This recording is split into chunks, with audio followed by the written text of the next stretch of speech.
Hi, today I thought we'd have a closer look at the Longines Legend Diver that I've got on my collection. We've had a quick look before, but I thought we'd have a bit more of a detailed look at it. So this is a Longines Legend Diver. It's actually a reissue of an original Longines diver that was out around 50 years ago. I don't know if you've ever seen those, if you've seen any for sale, you probably realise that those run into thousands of pounds.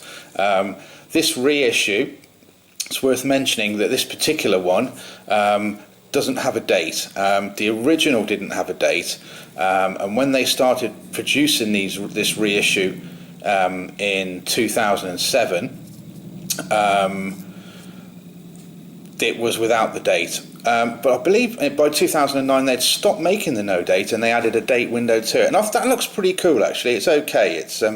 But I do prefer that this no date version is true to the original, and I think aesthetically it looks more balanced as well. So I'm pretty pleased I managed to pick this up. I actually picked it up used, but it was in really good condition from a Italian jewellers that also has a web presence, so I was pretty lucky to be able to snatch this one, because they're quite rare now, the no date, as a lot of people would prefer to have that than the newer date version. Okay, some of the basics. It's 42 millimeters in width. The major measurement here that people home in on is the fact that it's quite a long lug to lug distance. It's 52 millimeters, so you need to be aware of that. I've got a 6 3/4 inch wrist and it seems to wear fine. It is a large watch. The way it's styled and the way these lugs drop down makes it a very comfortable fit, so it's not something that actually seems to stick over the edges of your wrists, but you would need to watch out if you do have a smaller wrist size. It's 300 meters, water resistant. It's got a domed sapphire crystal. As I said, it was 42 millimeters in diameter and 52 lug to lug. It's 13 millimeters thick.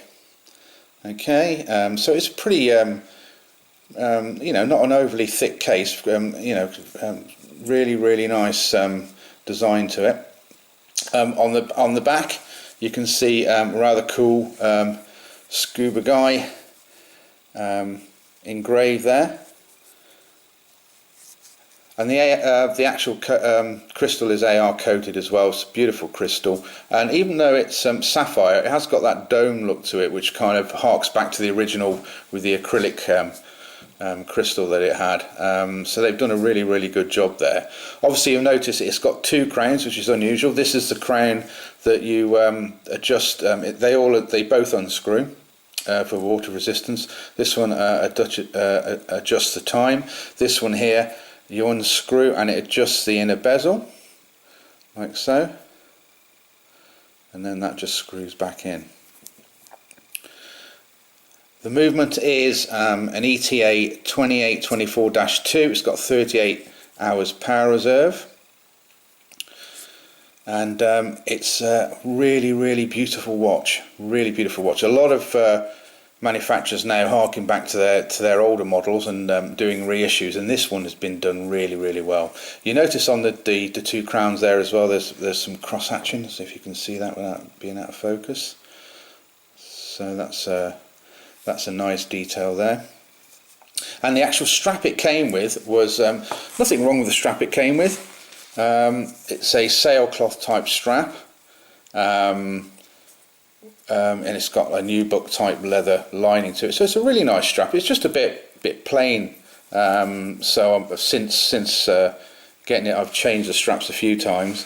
At the moment this is a very cheap but I think really nice looking green nylon strap. I've actually got the Longines buckle fitted there to complete the look, but I think it just makes it pop a little bit more with that green. And I have had recently this beautiful Hirsch leather strap fitted, which looks really good on it too.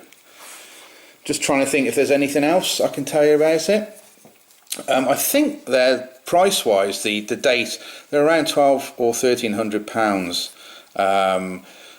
As I said, the no date's no longer available. So if that's the one you would prefer, then you would need to look on the second-hand market. But anyway, I hope you enjoyed that quick review. And that was the Longines Legend Diver no date. Thanks for watching.